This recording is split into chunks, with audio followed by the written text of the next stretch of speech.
Tô chegando, tô de volta, tô trazendo mais informações para vocês. Canal Brasil Notícias, sou Rio Gley Fagundes, dia 27 de junho de 2020, sabadão. Em outros tempos eu diria, gente, vamos aproveitar o sabadão. Bom, a gente já vem aproveitando a semana inteira sem fazer nada em casa. Mas bom, vamos à matéria que é o que interessa, né? Bom, nós tivemos a semana passada uma ação contra o presidente Bolsonaro no TSE que foi arquivada, né? Bom, agora nós temos uma outra ação que vem aí o voto do ministro Alexandre de Moraes. Só que essa ação, gente, tá cheia de mazelas, como diz o ditado. Um monte de coisas estranhas, complicadas, um pouco meio... Enfim, vamos entender o que está acontecendo. Possivelmente, né, essa ação pode acabar sendo arquivada também por conta da forma que as coisas foram feitas. É aquela relacionada à página da internet, lá das mulheres contra Bolsonaro, aquele negócio lá, lembram? Então, que ela ficou 24 horas no ar, depois parece mudaram lá, hackearam ela lá e ficou 24 horas no ar hackeada, né? E aí, segundo a esquerda, 24 horas da página mudada, Mulheres por Bolsonaro, foi suficiente para mudar as eleições inteira. É incrível esses caras. Bom, vamos à matéria? Se inscreve, comenta, compartilha, dá aquele like maroto.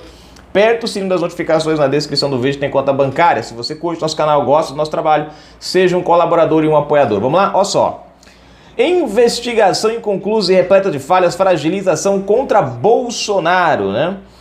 A advogada gaúcha Elisandra Tavares foi surpreendida ao receber uma ligação da Polícia Civil em Santo André, no ABC Paulista, para prestar depoimento 2 anos depois de ter seu celular hackeado e sua família ameaçada pelos invasores. O contato só foi realizado poucos dias depois da Cruzoé pedir esclarecimentos à Secretaria de Segurança Pública sobre o andamento das investigações no início desta semana. Aí como a Cruzoé se acha, né? Bom, o crime cometido contra ela e outras 3 mulheres seria só mais um, entre tantos volumes empoeirados nas estantes das delegacias, se não fosse uma peça essencial em uma ação que pede cassação da chapa do presidente Jair Bolsonaro. Vocês vão entender já já. Bolsonaro é alvo de 4 ações movidas por adversários derrotados nas eleições de 2018, que pedem investigação por abuso de poder econômico. Essa já foi. Tido como... Aqui. Tido como mais difícil de prosperar na corte, o processo envolvendo a invasão da página Mulheres contra Bolsonaro, que chegou a ter mais de 2 milhões de seguidores durante o pleito, ganhou fôlego no dia 9 de junho. Tanto o relator Agnes Fernandes, quanto a Procuradoria-Geral Eleitoral concordavam que o destino da ação deveria ser o arquivo. No entanto, o julgamento foi suspenso com placar de 3-2 para cobrar diligências à Polícia Civil ou até mesmo a federalização do caso, a fim de esclarecer o hackeamento. A sessão foi interrompida por Alexandre de Moraes, que pediu vistas... Cadê aqui? Vista-se... Não entendi aqui essa colocação aqui, mas eu vou ler como tá aqui, gente, que eu não entendi não. Né? A sessão foi interrompida por Alexandre de Moraes, que pediu vista-se e votar... Tá meio esquisito isso aqui, essa colocação, né? Bom, que pediu vista-se, votar contra o arquivamento. Ah, eu entendi agora, gente. Faltou uma vírgula ali, menino. Oh, meu Deus do céu. Agora, a sessão foi interrompida por Alexandre de Moraes, que pediu vista. Se votar contra o arquivamento, ele formará maioria para que as investigações continuem. O ministro já concluiu seu voto e o plenário do TSE volta a debater o tema próxima terça-feira 30. A página Mulheres contra Bolsonaro foi criada em meio às eleições. O grupo rapidamente passou de 1 milhão de integrantes e ganhou noticiário. A partir do dia 14 de setembro, todas as administradoras tiveram seus celulares e contas de redes sociais invadidos. Estava em casa reunida com os grupos virtuais quando repentinamente não conseguia acessar mais nada, diz Maíra Mota, uma das administradoras da página. Levei um tempo sem conseguir entender o que estava ocorrendo. Foi quando resolvi acessar o Gmail pelo notebook e vi notificações que eram encaminhadas ao Gmail de muitas mulheres do grupo me avisando que meus dados todos estavam sendo expostos. Muitas perguntando o que havia ocorrido e comentando que havia sido hackeada. Tentei mudar a senha do Facebook pelo Gmail, mas eu alterava a senha e eles alteravam em seguida. Relata. Já Elisandra Tavares teve seu próprio perfil pessoal de Facebook trocado pela foto de Jair Bolsonaro. Ela também foi ameaçada pelo invasor. Houve ameaças à minha filha. Os hackers que invadiram a página, os celulares e as redes das administradoras mudaram o nome do site para Mulheres com Bolsonaro. No mesmo dia, o então candidato Jair Bolsonaro compartilhou o perfil desfigurado e disse: uma página qualquer do Facebook tinha 1 milhão de seguidores quando foi vendida para a esquerda. Então, sem qualquer vergonha, eles mudaram o nome dela para Mulheres Unidas contra Bolsonaro, né? Bom, gente, nós sabemos muito bem que existe esse, inclusive aqui no YouTube, a gente até, o YouTube tem até um mecanismo para isso, né? O pessoal vende perfis já prontos, né? E já vende perfis já pronto. Você só coloca lá o que você quer tal e pum, né? Já tá lá o seu Facebook, o seu Twitter com não sei quantos mil seguidores, o seu canal do YouTube com não sei, né? Claro que a maioria são robôs, né? São robôs. E aí Bolsonaro, ele faz o que Bolsonaro faz é uma alusão a isso. Bolsonaro compartilha ali a foto, né, e fala justamente sobre essa questão, ó, compraram aí uma página, colocaram o nome, já tinha um monte de seguidores e já era. Acuadas, as administradoras desistiram de alimentar a página. As ações da rede do PSOL, Rede PSOL, Marina Silva e Guilherme Boulos, sustentam ao Tribunal Superior Eleitoral que Bolsonaro não só incentivou a invasão, como se aproveitou dela. Os advogados dizem que a derrubada do site beneficiou o então candidato, provocando desequilíbrio da eleição. Gente, presta atenção, cá comigo. A página foi alterada e ficou alterada por apenas 24 horas. Segundo eles, 24 horas foi suficiente para mudar o rumo das eleições. Bolsonaro já vinha na frente e depois da página, Bolsonaro pegou a dianteira de vez, segundo eles. Agora, eu fico me perguntando uma coisa. A página já existia há vários dias. Ou seja, vários dias da página contra Bolsonaro não teve nenhum problema, não influenciou em nada. Agora, um diazinho que a página ficou a favor de Bolsonaro, aí já influenciou a eleição? Eu vou dizer uma coisa, se 24 horas da página com o nome Mulheres com Bolsonaro foi o suficiente para mudar as eleições, e mais de não sei quantos dias da página Mulheres contra Bolsonaro não foi capaz de mudar o pleito, só bastou um dia com Bolsonaro, eu vou dizer uma coisa, a eleição já estava literalmente perdida, né? Você vê que até na hora deles atacarem o presidente, eles provam que a eleição realmente estava perdida. Porque, pô, a página tá há não sei quantos dias lá, Mulheres contra Bolsonaro. 2 milhões de mulheres lá metendo a pé em Bolsonaro. Aí um diazinho só que passa com 24 horas, que muda a página de Mulheres com Bolsonaro, aí o cara já ganha as eleições? É muita falta de proporção e muita dor de cotovelo dessa turma mesmo, viu? Pelo amor de Deus, né? Eles pedem a cassação de Bolsonaro e sua inelegibilidade por 8 anos, que é para garantir que alguém volte e possa se reeleger e se reeleger de novo por esquecer de Bolsonaro.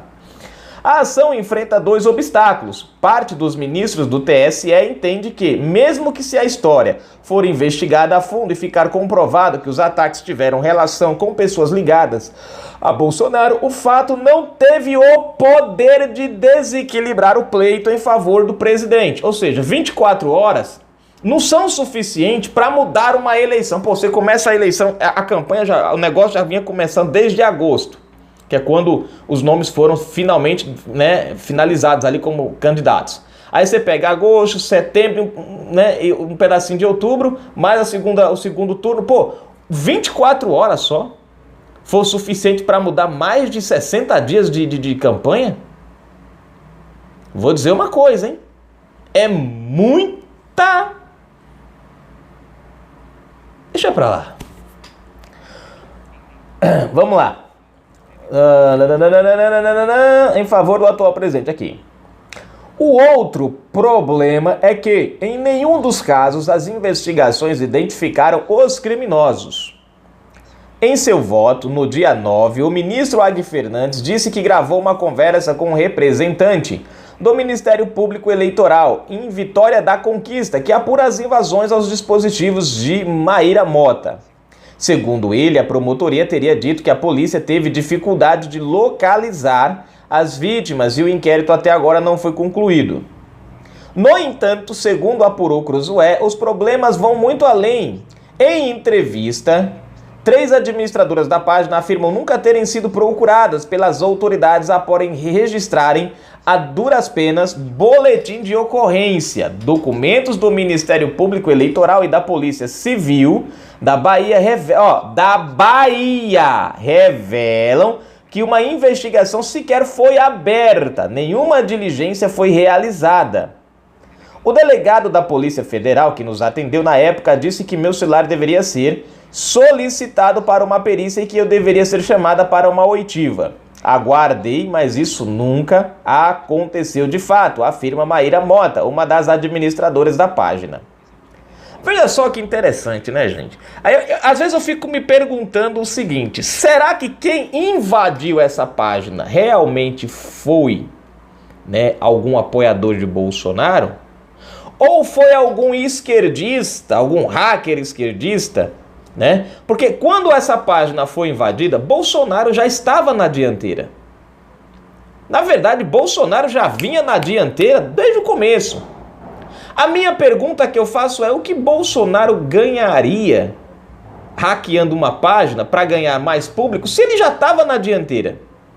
Agora, essa estratégia é uma estratégia válida para a esquerda. Hackear a própria página, né? Hackear a própria página, para depois... Isso aconteceu durante as próprias eleições, né? Acusando Bolsonaro de ter... Aí, qual foi a ideia? A ideia foi: hackeamos a própria página e depois nós dissemos que foi Bolsonaro. Isso vai pegar mal para ele, o pessoal vai começar a pensar 2 vezes. Bolsonaro tá hackeando, não sei o quê. E foi o que tentaram fazer durante as eleições. Não deu certo porque Bolsonaro ganhou. Veja só que interessante. Aí, outro ponto interessante. Bolsonaro ainda não era presidente da República. Estava no pleito, as investigações começaram. E aí, de repente, as coisas não andam, tudo para. Na Bahia, né? A justiça empaca, ninguém corre atrás, as vítimas vão lá e blá blá blá blá blá blá blá. Não é meio estranho não, gente, esse negócio? Porque eu fico pensando cá comigo, se realmente fosse Bolsonaro que tivesse feito isso, vocês não acham que durante as eleições a esquerda teria pressionado de todas as maneiras a justiça para dar andamento? Não, as coisas pararam. É como se acontecesse o seguinte: eles viram que o negócio não deu certo, o povo não caiu na onda, e aí resolveram falar: gente, deixa pra lá esse negócio, não investiga não, vamos fazer de conta que nada aconteceu, vai lá acabar em pizza e já era. Aí viram que o presidente Bolsonaro ganhou nas eleições e agora, como eles não têm mais nada a perder, já que não ganharam as eleições, né, nem a Marininha, nem o Bulinhas, nem ninguém mais, agora vamos tentar derrubar Bolsonaro em cima disso aqui. Como não foi provado nada, como não apareceu nada, como as investigações misteriosamente não andaram, a gente tem uma boa chance de, quem sabe, tentar provocar aí, pelo menos manchar a imagem do presidente, ou quem sabe derrubá-lo aí nessa daí. Bom, meu ponto de vista é esse. As autoridades locais promovem um jogo de empurra. Quando o Tribunal Superior Eleitoral cobrou informações sobre as investigações, a Polícia Civil da Bahia, onde Maíra fez boletim de ocorrência, alegou que a competência seria do Ministério Público Eleitoral e que, por isso, nenhuma investigação sequer foi aberta. A resposta foi dada quase um ano depois do registro da ocorrência. Em junho de 2019, a Promotoria Eleitoral, por sua vez, afirmou que tinha arquivado o caso e sequer pediu que a Polícia Federal realizasse uma investigação. Cruzoé entrou em contato reiteradas vezes nos últimos 10 dias com a Polícia Civil da Bahia. Ainda estamos reunindo as informações, limitou-se a dizer o órgão, por meio de sua assessoria. Já o caso da advogada Elisandra Tavares foi registrado na Polícia Civil em Santo André, também em setembro de 2018. A delegacia afirma a Cruzoé que realiza diligências visando a identificação do autor e o esclarecimento dos fatos. Só que os investigadores entraram pela primeira vez em contato com Elisandra, que diz ter insistido em 5 ocasiões para finalmente realizar o boletim de ocorrência apenas dias depois do contato da reportagem. Situações semelhantes ocorrem com outras 2 administradoras da página que tiveram seus celulares invadidos na Bahia e no Rio Grande do Sul. O julgamento do dia 9 sofreu uma reviravolta a partir do voto do ministro Edson Fachin, que se manifestou para que o caso fosse ao menos esclarecido pela polícia. Seu voto foi acompanhado por Tarcísio Vieira, que ressaltou a gravidade dos ataques realizados por milícias digitais e cogitou até mesmo a transferência do caso para a PF. Carlos Veloso Filho também concordou com Fachin. A sessão foi encerrada após o ministro Alexandre de Moraes pedir vista. Nas mãos dele está um possível voto de empate para o arquivamento ou para formar maioria e pedir que a investigação seja realizada. Em outra esfera, no Supremo Tribunal Federal, Moraes conduz o inquérito do fim do mundo e o dos atos antidemocráticos que mira justamente as milícias digitais bolsonaristas em supostos ataques contra a corte. A ação, vista como azarão no TSE, guarda relações com casos sob os quais o ministro está debruçado no STF. Seu voto está pronto e o julgamento deve ser retomado nesta terça-feira. E aqui finaliza a matéria. Eu acho bacana a forma que a Cruzoé fala, né? Milícia digital. Eu acho da hora a colocação, porque a própria Cruzoé foi por conta da Cruzoé, né, que esse inquérito passou a existir. Então aqui, se a gente for colocar milícia digital, a Cruzoé tem que ser a chave, a carro-chefe, né, dessa história, porque foi foi graças a uma matéria dela, né, que o STF criou esse inquérito das fake news. Hoje, depois desse inquérito das fake news, ela toma um estilo de reportagem totalmente diferente, alheio aos fatos, né, que realmente aconteceram. Né? Se essa matéria aqui fosse, se esse jornalismo fosse um jornalismo sério, né, eles estariam nesse momento brigando contra esse inquérito das fake news. Mas parece que houve algum acordo, esse é o meu pensamento em relação a Cruzoé, com o STF, já que todo mundo está sendo investigado, menos a própria fundadora do inquérito, que é a Cruzoé, né? Ela foi o pivô para se criar, né? Foi a sementezinha. Mas enfim, toca o barco para frente. Bom, gente, o que acontece? Como eu já falei para vocês no meio do vídeo, alguns pontos são meio esquisitos. No meu ponto de vista, eu olho para essa situação aqui e eu vejo uma artimanha da esquerda que deu errado, e que agora eles estão apelando para tentar ver se essa artimanha ainda surte algum efeito, né? Eu não vejo, porque, gente, para e pensa, Bolsonaro não tinha a menor necessidade de mudar aquela página. Aquela página, Mulheres contra Bolsonaro, na verdade, estava servindo até de cabo eleitoral para o presidente, porque estava sendo repugnado aquilo dali. Muita gente estava repugnando aquela ação. Aquela ação estava mostrando de fato quem era a esquerda, quem era de fato, como era a forma de agir da esquerda. Agora eu fico analisando, e é uma coisa que eu não me entendo. 24 horinhas de Mulheres por Bolsonaro foi o suficiente para dar as eleições para o cara. Vários dias de Mulheres contra Bolsonaro não foram suficientes para tirar a eleição do cara. Né? Então isso só mostra o quanto a esquerda era realmente imprestável, né? Estava perdida de fato. Bastou um dia para dar a eleição para Bolsonaro. Significa que realmente ninguém ia votar na esquerda. A própria ação em si mostra, se fosse, vamos dizer assim, mostraria que se os fatos fossem verdadeiros, mostraria que realmente a esquerda já estava perdida de natureza, né? Mas enfim, tá aqui, gente. Né? Esse monte de incongruência tem sido razão para se acreditar que o processo vai acabar sendo arquivado. O problema é que está nas mãos de Alexandre de Moraes, nas mãos de Alexandre de Moraes tudo pode acontecer, né?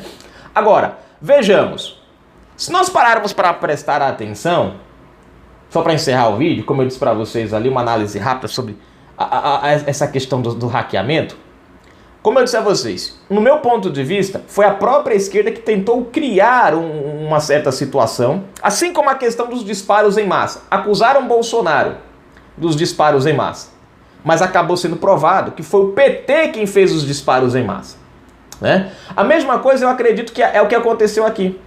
A esquerda viu que a página não estava fazendo... Tinha lá 1 milhão, 2 milhões de pessoas, tinha, mas não estava causando o efeito que eles esperavam. Foram lá, acharam um jeito de hackear a própria página, lá essa página, usaram isso aí como uma tentativa de incriminar o Bolsonaro por esse ato, achando que isso daí iria manchar a imagem do candidato Bolsonaro, então candidato ainda. Resultado, não manchou a imagem do presidente, o povo não comprou essa narrativa. E aí quando você para analisar, você presta atenção numa coisa. O que foi que aconteceu depois disso? Nós tivemos os hackers invadindo o telefone de ministros, do próprio presidente Bolsonaro, do Sérgio Moro, de pessoas ligadas a Bolsonaro. Dá pra prestar atenção? De pessoas ligadas a Bolsonaro. Nós não vemos falar em hackeamento de pessoas da esquerda, é só hackeamento de pessoas ligadas a Bolsonaro. E há poucos dias nós tivemos o tal do grupo Anonymous e um outro grupo aí que hackearam e expuseram os dados do presidente da República. Eu fico me perguntando, peraí, se foram hackers que hackearam ali aquela página, por que esses mesmos hackers não estão defendendo o presidente agora? Por que os hackers estão tudo atacando o presidente e apoiadores de presidente? E é aí que eu fecho o nó da coisa, e aí eu entendo que, na verdade, os hackers que hoje estão aí, né, hackearam o negócio lá do The Intercept, o presidente agora há poucos dias, hackearam ministros, autoridades públicas vem hackeando, são os mesmos que provavelmente devem ter feito a bendita daquele hack naquela página, né? Eu não sei se vocês estão compreendendo o que eu estou passando, mas no meu ponto de vista, gente, é mais uma tentativa da esquerda de pegar as próprias ações criminosas e jogarem para cima do presidente Bolsonaro. Como o texto diz, né? Adversários derrotados. Não aceitam as urnas. Fizeram o diabo para conseguir a eleição. Não deu certo. O pacto com Cramunhão faliu. Bolsonaro ganhou, graças a Deus. Bom, gente, tamo aí. Fui. Pode ser que Alexandre de Moraes decida essa parada.